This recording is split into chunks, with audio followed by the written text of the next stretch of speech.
The country club fell quiet the moment he walked through the door. Not the hushed, reverent silence of someone important arriving. The other kind, the uncomfortable kind, where people exchange glances and nobody quite knows what to say out loud, so they say it with their eyes instead. His name was Bernard Holt. He was 53 years old, and he was wearing a gray suit he had owned for 11 years. It still fit him the same way it always had. Not because he had kept himself in shape through vanity, but because he had never thought much about such things. The suit had been cleaned and pressed. His shoes were polished, but they were old shoes, and anyone who knew anything about shoes could see that. Nobody in the room knew anything about Bernard Holt. That was the whole point. 3 weeks earlier, a woman named Catherine Vane had been standing near the elevator bank on the 14th floor of the Vane Group headquarters, waiting for the doors to open, when the man pushing the cleaning cart came around the corner and nearly ran into her. She stepped back. He stopped. "Sorry about that," he said. His voice was calm, unhurried. Catherine looked at him the way she looked at most things, quickly, cataloging, moving on. He was older, gray at the temples, wearing the standard-issue Navy uniform of the building's contracted cleaning service. He had a quiet face, the kind of face that doesn't ask for anything. "Watch where you're going," she said, not unkindly, but not kindly either. The elevator opened. She stepped in. He stood there a moment, then turned his cart back toward the hallway without another word. That was the first time Catherine Vane noticed Bernard Holt. She did not remember it afterward. The second time was at the building's lobby coffee station, 2 days later. Catherine had a meeting in 20 minutes, and the espresso machine on her floor was broken. She came downstairs in her heels and her white blazer, phone already in hand, and found the same man from the elevator standing in front of the single-cup machine, waiting for it to finish. He had a plain ceramic mug, the kind they put out for the building staff, not the branded cups for corporate tenants. She waited behind him, not patiently. He seemed to sense this. He glanced over his shoulder. "Almost done," he said. "I can see that." The machine beeped.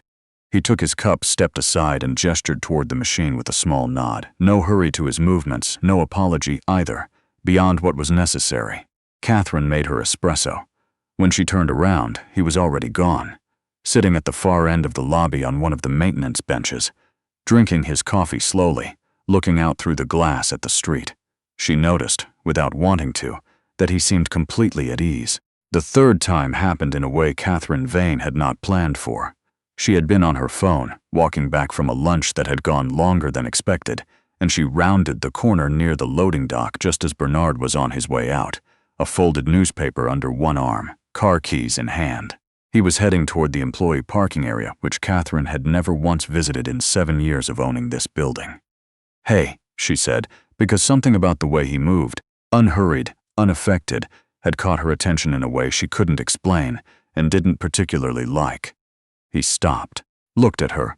"You work evenings too?" she asked. "Split shift," he said. "Tuesdays and Thursdays." She studied him for a moment.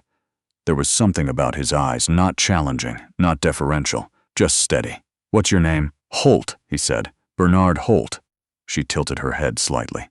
"How long have you worked here, Bernard?" 8 months, he said. "Give or take." He said it the way you'd say the weather.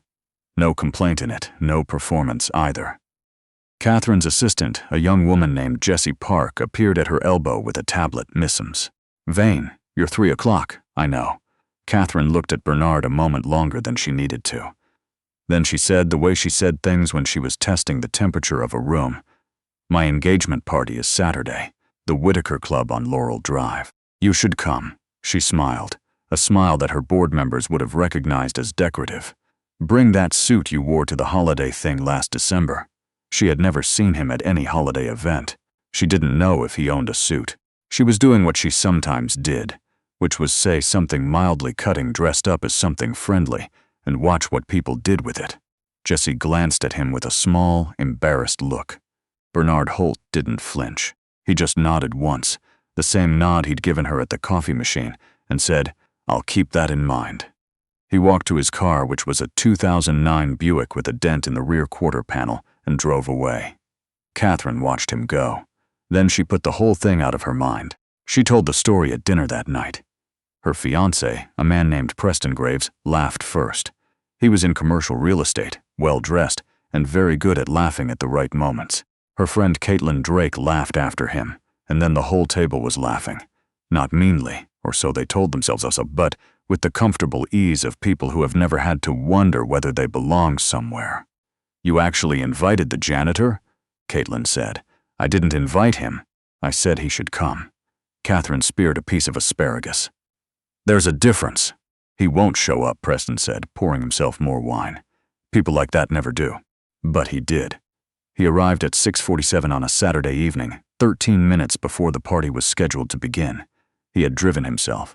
He parked the Buick in the lot designated for guests, not the service entrance, not the far lot where the catering staff were leaving their cars.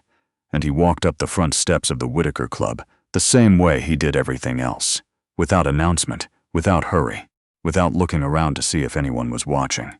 He was wearing a suit. Not the kind of suit Preston Graves wore, not Italian, not bespoke, not the sort of thing that gets noticed from across a room for its own sake. It was charcoal gray, well-fitted, clean. There was a white pocket square. His shoes were black and polished to a quiet shine. He looked, to anyone paying attention, like a man who has decided to dress for the occasion without asking anyone's opinion about it. The host at the door, a young man named Trevor, who had worked this room 100 times and had a gift for reading the guest list in a glance, looked at Bernard, hesitated for half a second, and then found his name. Because his name was there. Catherine had put it there herself. A minor cruelty, she had called, in her own mind, an experiment. She had told Jesse to add him to the list the day after the loading dock conversation, the way you'd set a small trap just to watch what fell into it. What she had not considered was the possibility that he would actually come. The room had 37 people in it when Bernard walked in. He got himself a glass of water from the bar, found a spot near the window that looked out over the lawn, and stood there quietly. He didn't look lost. He didn't look uncomfortable. He looked like a man who had arrived exactly where he meant to be and saw no reason to prove it. It was Catherine who noticed him first. She was mid-conversation with Preston's mother, a woman named Constance Graves who had very specific opinions about floral arrangements, when she caught the gray suit in her peripheral vision. She turned and her brain required a full moment to process what her eyes were seeing. He was here, Bernard Holt, who pushed a cleaning cart through her 14th floor on Tuesday and Thursday nights, was standing at the window of the Whitaker Club holding a glass of water like he'd been coming here for years. Catherine excused herself. She crossed the room. He saw her coming and met her eyes without any visible anxiety. "You came," she said. "You invited me," he said. There was something in his tone, not aggressive, not sarcastic, just factual. "You invited me, that's why I'm here," as if the logic of it were the simplest thing in the world. Catherine became aware that people were watching. Caitlin was watching. Preston's brother was watching. Trevor from the door was hovering somewhere near the edge of the room. "I didn't think you'd actually," she stopped herself. "Take you up on it?" Bernard said. He wasn't smiling, but something around his eyes was not entirely serious either. "You don't know anyone here," Catherine said. It came out sharper than she intended. "I know you," he said simply. The next 20 minutes were uncomfortable in the specific way that comes from a room full of well-mannered people who want to say something they know they shouldn't. Caitlin found a reason to pull Catherine aside near the floral display and said, in a low voice, "What is he doing here?" "I invited him," Catherine said. "Catherine, he's the janitor. Building maintenance," Catherine said, for no reason she could name. "Is this a bit?" Caitlin said. "Are you doing a bit?" Catherine looked back across the room. Bernard had been approached by a man she didn't recognize. Later she would learn his name was Garrett Webb, an architect who worked 2 floors below her offices, who had apparently been curious enough to walk over and introduce himself. The two of them were talking. Bernard was listening more than he was speaking, which Catherine was beginning to realize was a pattern. Preston appeared at her shoulder. He had the particular smile he wore when something amused him in a way he wanted to keep private. "I think your experiment is getting away from you," he said. "He's just a guest," Catherine said. "He's wearing a men's warehouse suit to our engagement party." Catherine didn't answer that. She went back to Constance Graves and the floral arrangements and tried to ignore the small, persistent feeling that she had miscalculated something. The thing about Bernard Holt was that he did not try. He didn't work the room. He didn't introduce himself to the right people or angle for conversations with the partners and executives and real estate developers who filled Preston's side of the guest list. He stood where he was comfortable, spoke when he was spoken to, and listened in the careful way of someone who is genuinely interested, rather than performing interest. It was Garrett Webb who, after 20 minutes of conversation, said, "What did you say you do?" "I work in the Vane building," Bernard said. "What firm?" Bernard paused. "I'm independent," he said. "I've been doing some consulting work locally, but I'm in the building most evenings." This was, in the strictest sense, true. What it left out was everything else. Garrett nodded. "What's your field?" "Finance," Bernard said. "Mostly restructuring. Who have you worked with?" Bernard named 3 companies. The names were not flashy. They were not household words. But Garrett Webb, who had done renovation work on 2 of those companies' buildings and knew people in those circles, went slightly still. "You were involved in the Meridian Capital deal?" Garrett said. "I advised on part of it," Bernard said. Garrett looked at him more carefully.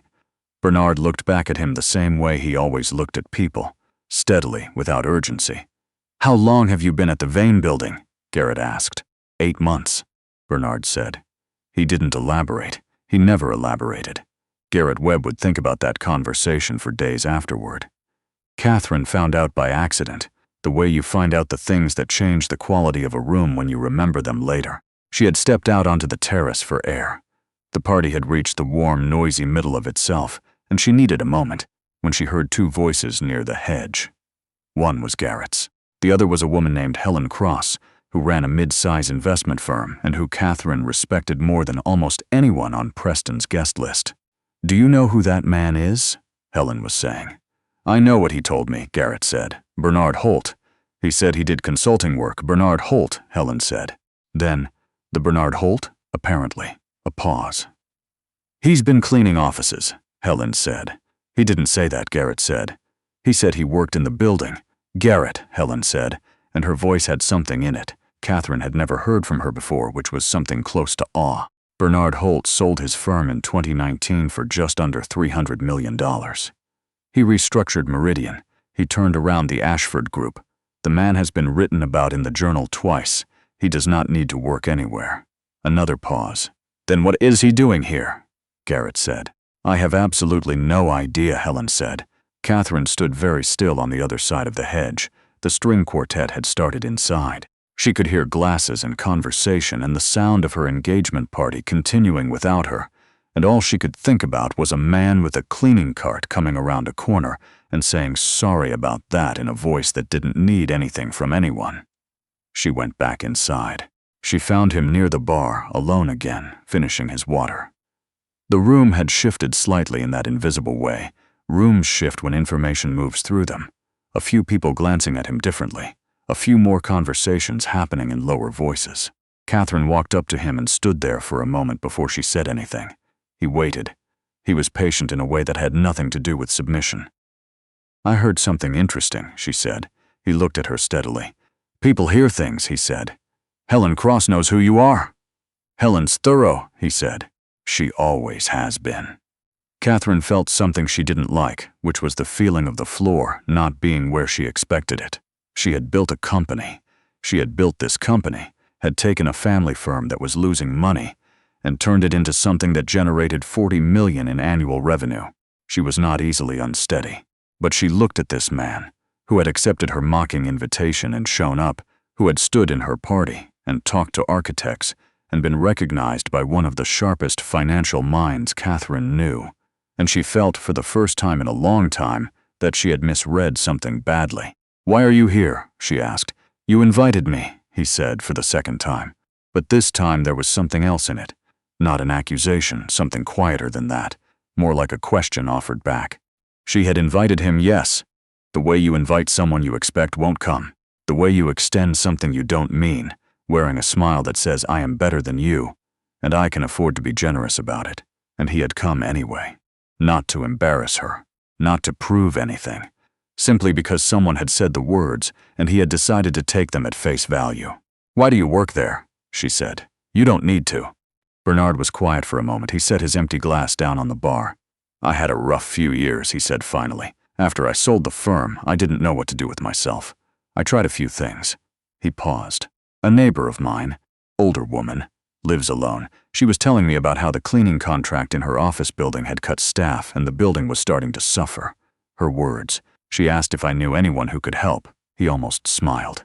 I didn't, but I had time. Catherine stared at him. You took the job, she said. I took the job, he said.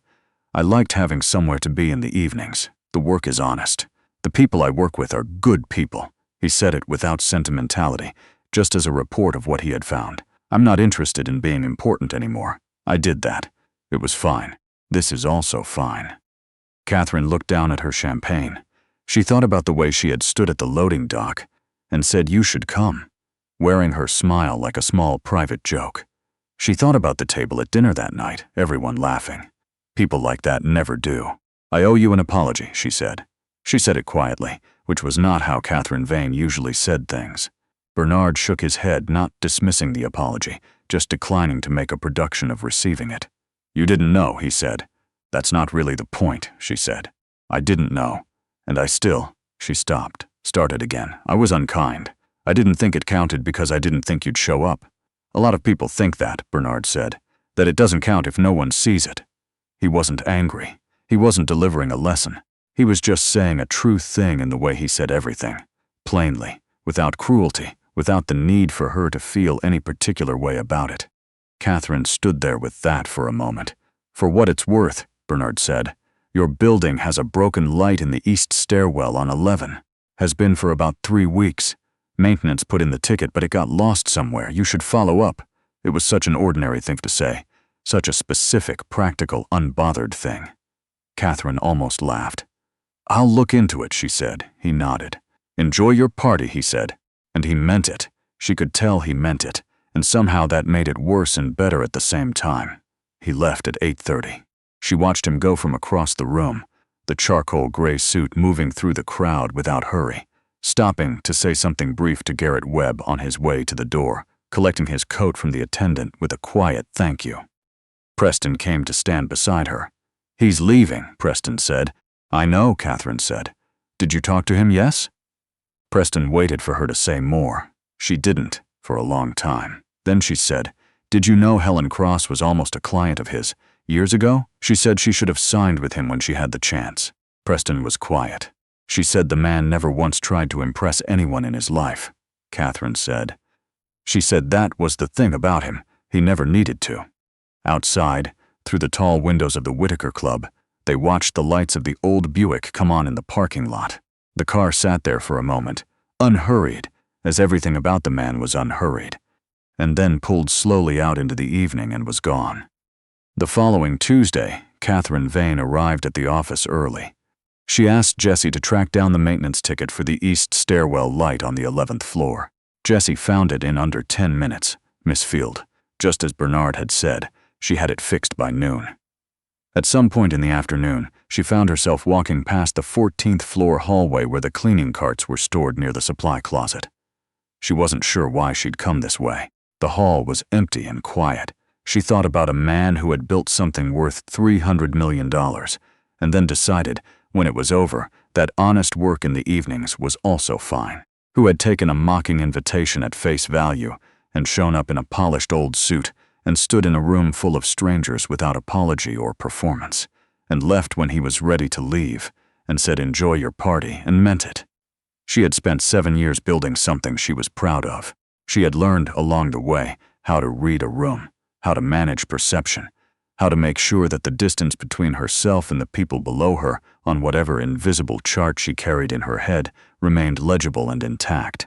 She had not, until Saturday evening, considered the possibility that the chart itself might be the thing worth questioning. She ran into him in the lobby 3 weeks later. He was on his way in. It was a Thursday, split shift, and she was on her way out to a dinner. They passed in the revolving door, which made the whole thing briefly awkward, 2 people trying to move in opposite directions in a small turning space. They came out on their respective sides. He turned. She turned. Mrs. Vane, he said. Bernard, she said. A pause. The city moved around them. The light, he said. Fixed, she said. He nodded, as if that settled something. Then good, she hesitated. She was not a woman who hesitated. Would you want to get coffee sometime? Not as anything. Just. She could hear how she sounded and kept going anyway, because it seemed like the only honest thing left to do.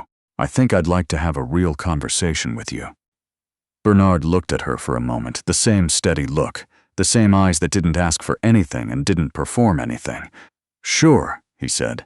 Not yes, of course, or I'd like that, or any of the social lubricants she was accustomed to people reaching for. Just, sure, as if it were the most natural thing in the world. As if nothing between them had ever been strange, or small, or cruel. She nodded, went to her dinner. He went to his shift. Later, much later, Catherine Vane would try to explain to Caitlin Drake why she thought about that night so often. She never quite found the words that fit.